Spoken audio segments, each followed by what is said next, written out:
Here we are again in my favorite place, the temperate rainforests of Washington State. Oh, man. You know, I just really did not know when I was growing up how much of an elf child I was. I really should have been born into Rivendell of Middle Earth. Oh, man. I woke up this morning and walked 5 steps out of my door and came here and was just sitting in a little pocket of sunshine, drinking my latte and journaling with my fountain pen with emerald green ink. I mean, could I be any more of a romantic creative?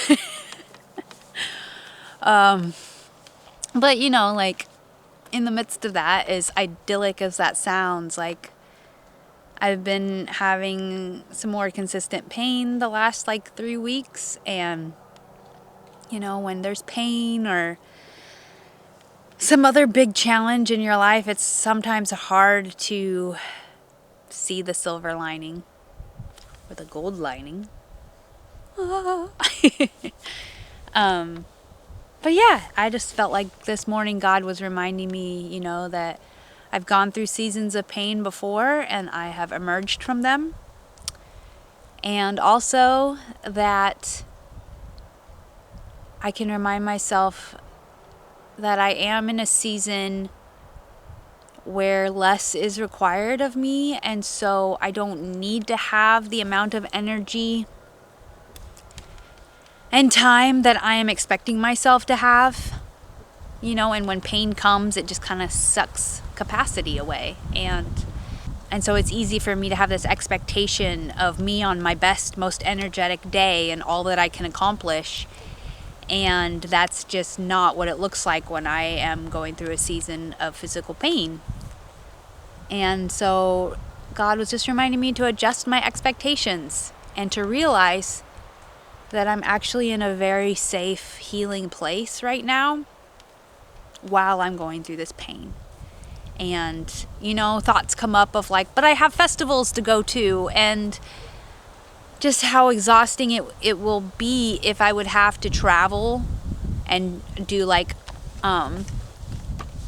red-eye flights and catching buses and ferries and stuff while experiencing physical pain.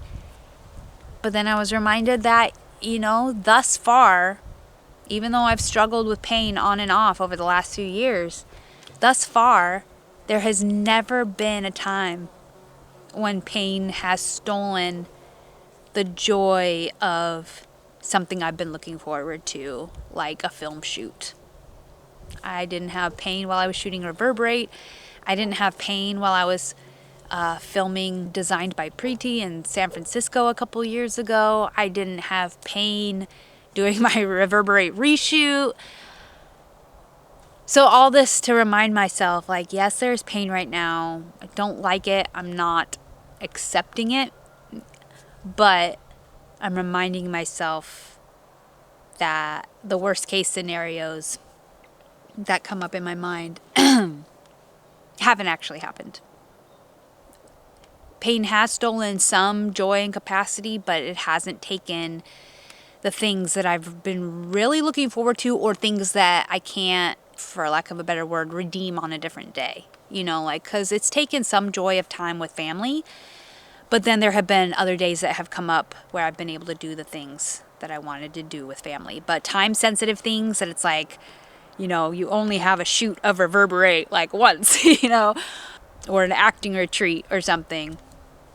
Once, those things have never been stolen by pain. So just reminding myself that. I just hope that encourages you, because I know that everybody is facing something, you know, whether it's a financial challenge, family that is misunderstanding you, doesn't get you, either a family or a romantic relationship that feels strained right now, acting doors slamming in your face, you booking something and then them telling you that they had to book a stunt performer instead. Not saying I know anyone personally that happened to. It happened to me. It was me. But, you know, like, we're all facing something, and so I just wanted to encourage you to, you know, it goes back to the 4 agreements. You know, there's the agreement of always do your best. And that means not only no less than your best, but also no more than your best. And so right now I'm reminding myself that my best on a day when I am struggling with pain is going to look more like self-care and tending to myself than it is on the days that I know will come, where I don't have pain and I have energy and I am outputting more directly to others. But taking care of myself is an indirect, if you want to put it that way, service to others, because if I am pushing myself constantly through pain and minimum capacity and mental health issues and not giving myself any care, then ultimately I'm stealing from those that I want to love and serve too, because I will not have the capacity to do that well if I don't first take care of myself. So somehow this post became about self-care. But that does tie into a look back on Reverberate, because in the 3-4 years that I was producing and scouting and building my team and fundraising for Reverberate, I had pockets of pain, and it was not a perfect path. That was like every day I woke up full of motivation and energy and capacity. There were days that I literally had to just lay down all my tasks for Reverberate and believed that I would feel better the next day, and that is when I would get these things done. And it always happened. And then the things that were time sensitive, sometimes it was like, okay, this is the one thing I'm doing today because this is time sensitive, and then I'm going to let myself rest for the rest of the day. And, you know, in the industry, there's this law or rule. And I feel like it should apply to any industry or almost anything in life. But when you are working for someone or you are working on a project, you can have something fast, good, and cheap. Pick 2. Because if you're trying to do something of quality that is super cheap and that you need done super fast, then you will burn out. Then you will squeeze the life out of yourself or your team. Or an employer asking that of you, like, hey, I want you to create this video and I need it to be cheap. I'm not going to pay you very much, but I also need it to be as good as the top standards, and I need it by tomorrow. Like, that is unreasonable. And yet so many companies expect that now, especially with AI, because they're like, oh, well, just use AI as your right-hand man, and then you can do all 3 of those things. But no. If you are going to maintain your sanity and maintain your instrument care of your mind and your body, your health and your longevity, the longevity of your career, then you need to set a clear boundary. And when someone comes to you demanding all 3 of those, you're like, no, pick 2. I can do it fast and cheap, but it might not be as good as you want. Or I can be super quality, like make sure it's really, really, really high quality and do it cheap, but I'm going to have to prioritize paid jobs, so this isn't going to get done as fast as you may want. Or, you know, I can do it super high quality and super fast, but I'm going to charge you a lot because I'm going to be pushing myself to do a really high quality project really quickly, and so that costs more. So I applied that same concept to Reverberate, and I had to ask myself, Jewel, pick 2. And I kind of didn't really have a choice because I'm not an expert fundraiser, and so I did fundraise, and I'll get into that on another video. I did fundraise, and it did not go as well as I had hoped. We'll just say that. And so therefore I was forced to pick 2 besides, you know, having it done with a lot of funds. So it had to be cheap. And so the other thing I knew that I was not going to compromise on was the quality. So it had to be cheap and it had to be quality. And so I had to reconcile in myself that it was not going to be quick. It was not going to be quick. And I had to be okay with that. And I wasn't all the time. You can ask my team. You can ask my producer and my director that there were times that I was upset that it was taking so long. That we did one shoot and then it took a whole other year before we could schedule the reshoot to get our final shots. And then it took like a whole other year to get it all edited and ready to actually launch into festivals. And I had a hard time with that, even though I went into it knowing that that was the piece that I had to be okay with. And finally, I don't know what it was that really switched it in me. It might have been talking to the festival strategist who was like, look, I don't believe in like trying to rush and get something into a specific festival. There are always festivals that you can be entering it into. We can be strategic about it, but you don't have to kill yourself trying to meet one festival's deadline. You can do it next year. You can get in that festival next year. And so I think that really helped me just pause and realize, you know what? This has been a project that has taken a lot of time. But when I look at it, I mean, it is quality. It is like film level quality. Like you would watch this film on any streaming service, in my opinion, and in everybody's opinion that I have talked to about it. And so I finally just settled into myself and settled into the journey and the pace, and I'm okay with it. So I would recommend that you really use that filter. Use that 3-pronged filter for anything that you're doing. You know, if there is something that you just don't have the money for, but you know that you have to do it, then just settle in yourself like, okay, I'm going to do this anyway. It's going to be good and it's going to be cheap, but it's going to take a while.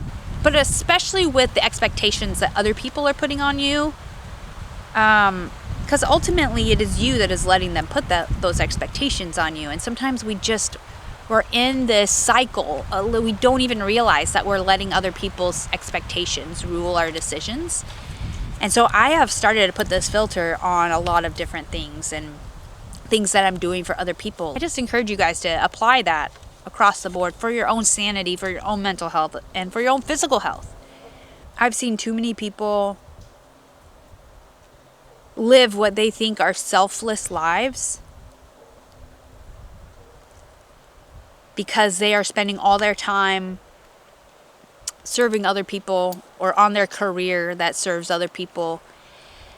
And yet there's like one piece missing, and that piece is often their own mental or physical health.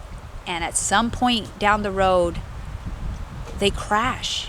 It's not sustainable. You only have one body. You only get one body. You only get one consciousness, one mind in this lifetime. It's not worth it to set it aside in the name of serving others, because that's a facade.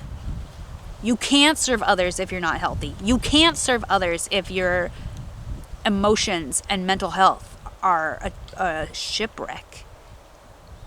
It's not possible.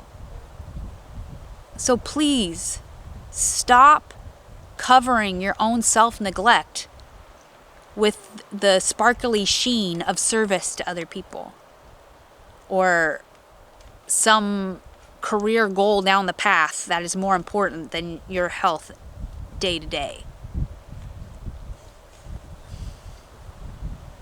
This ties into looking back at Reverberate because I had to remind myself this all along the way. There were goals to meet, there were deadlines, like I had to find a location, and then after we found a location, I had to assemble more volunteers to fill out my team. We as a team had to do union paperwork. Like we had to get insurance for these locations. There were all these things. There's all these boxes that we needed to check. But I was also on the timetable of my director and when he could do stuff because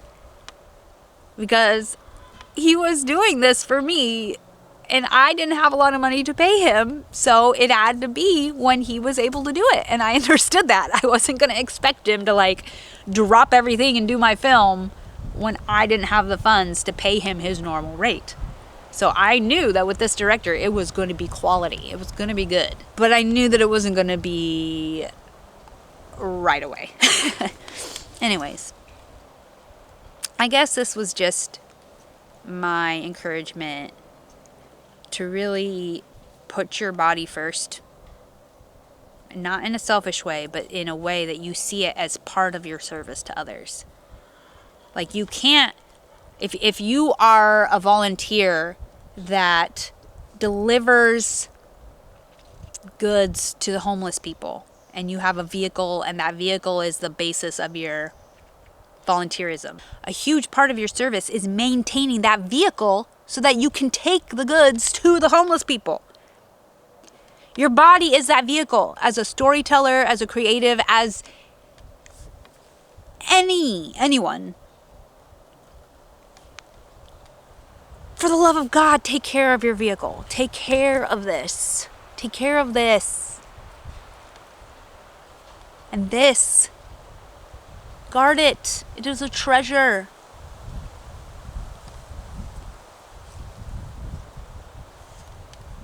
Maybe I'm preaching to the choir. I know that lots of people do this very well. I was not one that did at first. Which led to my mental breakdowns and my mental health crisis and panic attacks and all of that stuff. So amidst these look backs and these in real times, I'm sorry, you're going to hear me talk a lot about how I've learned to value myself and how I want you to learn to value yourself and make space for yourself, even as you push yourself into uncomfortable areas.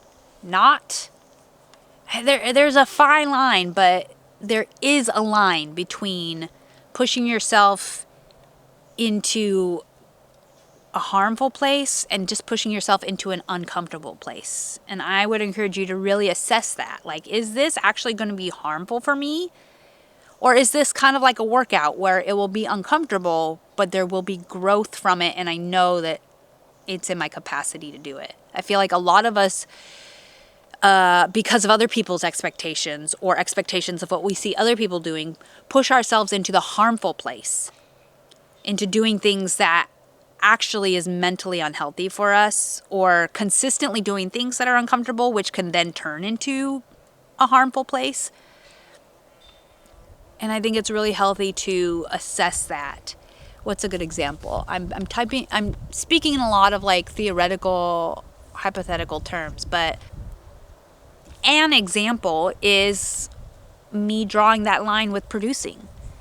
I know that I'm not wired as a producer, but I can produce. So I feel like I drew the line, and if I could have gone into a harmful place if I told myself, you know what, you can't afford a producer and you got to just do this. If you want to do the film, then you got to just suck it up and do the producing. And you have to do all of it and be the actor. And it doesn't matter, like, it's possible. I've seen other people produce and act, so you got to just suck it up and do it. That would have been a harmful place for me if I had tried to take all that on. It would have affected my mental health at the very least, if not my physical health, which would have been the opposite of the very film I was making. Ugh.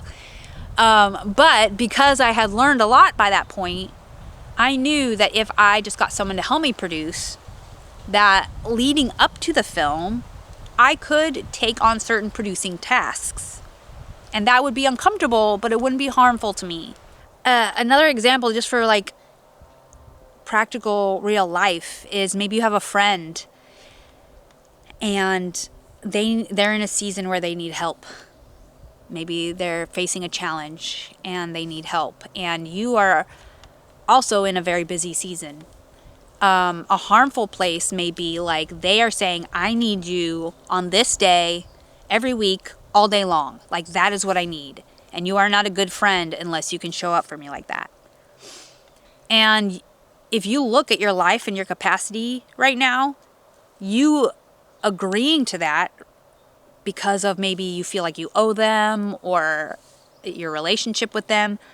But if you agree to that, to give them a whole day every week to help with their situation, and you don't have the capacity for it in this season, then that is going to turn harmful. Whereas you could look at the situation and be like, look, I have this pocket of time, part of a day once a week, or I have this day once a month, or I can do this task for you. Like, look at it, and even though it may be a little uncomfortable, it fits into your capacity in your season.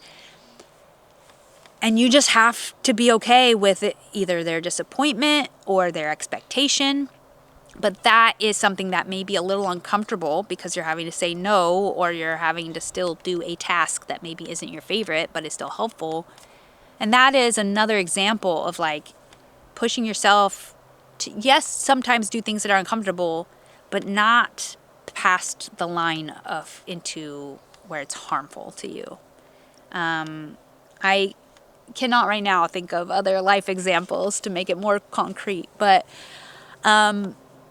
you know, like even right now I'm like, why am I talking about this? This isn't about filmmaking, but it ties in so much to Reverberate, because Reverberate is all about protecting yourself. Not all about, but it's largely about protecting yourself physically and mentally, and coming out of that trauma into a fuller life. And if you walk out of a traumatic situation or a traumatic mindset and just go right back into the patterns that got you there, like that to me is a large message from Reverberate, is do something different. Yes, get uncomfortable, but protect yourself in that discomfort. And, you know, sometimes it's hard to discern. When you are first coming out of that, like you are in such a,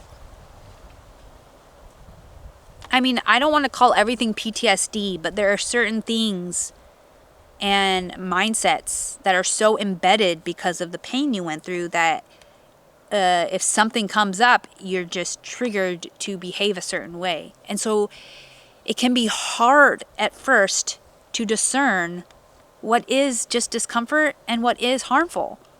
And sometimes things that other people are like, oh, well, that's just discomfort. For a while, you're like, well, that might just be something that's uncomfortable for you, but for me, it would be harmful because of what I just came out of. And it's really hard to discern. And I would say just be patient with yourself and try things out. And if you are coming out of a season of pain and trauma and you're in a season of recovery, give yourself even more leeway. Give yourself even more margin, more buffer. You know, like even if it's erring on the side of like laziness or selfishness, I would say like allow that for a time to let your system regulate and calm down. And once your overall system has calmed down to a place where you're not being constantly like reactive to things, then you'll see that you're a little bit by little bit able to add in a little more discomfort that will be a healthy discomfort. Like in my film, the character Blair, she finally decides to get out of her normal routine and try something different because she's feeling dead and numb inside. She's gotten past the actual traumatic atmosphere, but now she's in a place where she's just miserable and doesn't feel any spark of life. And so that's when she knew she needed to just do something that was a little uncomfortable to break her out of the routine. So be patient with yourself. Allow yourself grace while you're getting to a place where you can discern, like, is this just uncomfortable or is this going to be harmful?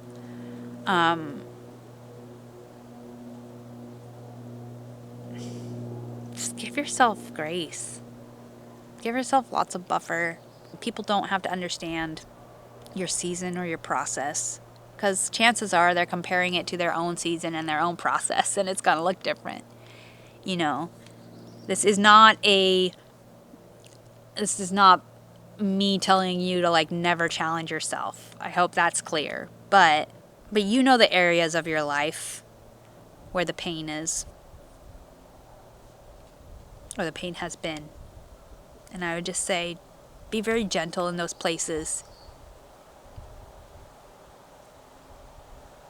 But gently add in some levels of challenge and discomfort once you start to feel yourself being healthier. I don't know. I hope that makes sense. But